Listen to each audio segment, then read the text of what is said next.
एक बार जंगल में तेज बारिश और तूफान आया। उस तूफान की वजह से नदी में 2 अंडे बहते हुए एक सूखी जगह पर आकर रुक गए। कुछ दिनों बाद उनमें से एक अंडा फूटा और उसमें से एक छोटा सा कौवे का बच्चा बाहर निकला। उसने इधर उधर देखा, लेकिन दूर दूर तक उसे कोई दिखाई नहीं दिया सिवाय एक और अंडे के। वो उदास होकर उसी अंडे से चिपक कर भूखा प्यासा बैठा रहा। कुछ दिनों बाद दूसरा अंडा भी फूटा और उसमें से एक नन्ही गौरैया का बच्चा बाहर निकला। नया दोस्त पाकर कौवे का बच्चा बहुत खुश हो गया। अब दोनों साथ साथ रहते। तुम कौन हो? मैं एक प्रवासी हूँ। तुम यहीं से निकले हो? हाँ, इस अंडे से। वो पेड़ क्या है? वो एक बड़ा पेड़ है। चलो साथ में चलते हैं। हाँ, ये जगह अनोखी है। देखो पेड़ कितना बड़ा है। हमें वहाँ तक जाना है। दूर दूर तक पैदल चलकर खाना तलाशते और जैसे तैसे अपना पेट भरते। धीरे धीरे समय बीता और दोनों बड़े हो गए। एक दिन तेज गर्मी पड़ रही थी। गर्म रेतीली हवा चल रही थी। गौरैया को कहीं भी खाना और पानी नहीं मिला। वो भूख प्यास से बेहाल हो गई और वहीं जमीन पर बेहोश होकर गिर पड़ी। उसकी सांसें लगभग थम सी गई थीं। तभी कौवा उसे ढूंढता हुआ वहां पहुंचा। उसने उसे उठाने की कोशिश की, लेकिन वो बेजान सी पड़ी थी। कौवा उसे तुरंत उठाकर एक पेड़ की छाया में ले गया।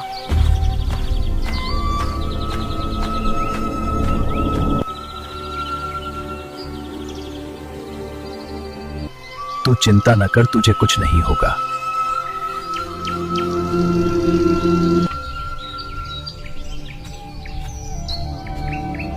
और पास के तालाब से पेड़ के पत्ते में पानी भर कर लाया। उसने धीरे धीरे पानी गौरैया के मुंह पर डाला। कुछ ही देर में गौरैया को होश आने लगा। फिर कौवा तालाब के पास गया, मिट्टी खोदकर कुछ केंचुए निकाले और उसे खिलाया।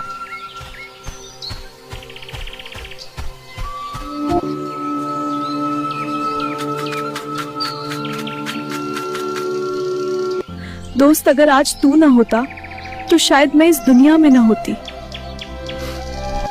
अरे पागल, दोस्त होते ही हैं मुसीबत में काम आने के लिए। उन दोनों का उनके सिवा कोई नहीं था। कौवा अपनी दोस्त गौरैया को बहुत मानता था। दोनों खुशी खुशी साथ रहने लगे। कई महीने गुजर गए। एक दिन गौरैया ने एक विशाल पेड़ के पास अपना नया घोंसला बनाया और खाना लेने चली गई। कौवा थोड़ा आलसी और चालाक था। वो गौरैया के नए घोंसले में रहने लगा। अरे वाह, कितना कमाल का घर बनाया है दोस्त गौरैया ने। मगर उसने बताया नहीं। ओह, लगता है सरप्राइज देना चाहती होगी।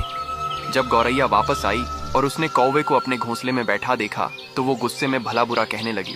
ये मेरा घोंसला है कौवे, बिना पूछे यहाँ रहने की हिम्मत कैसे हुई तुम्हारी?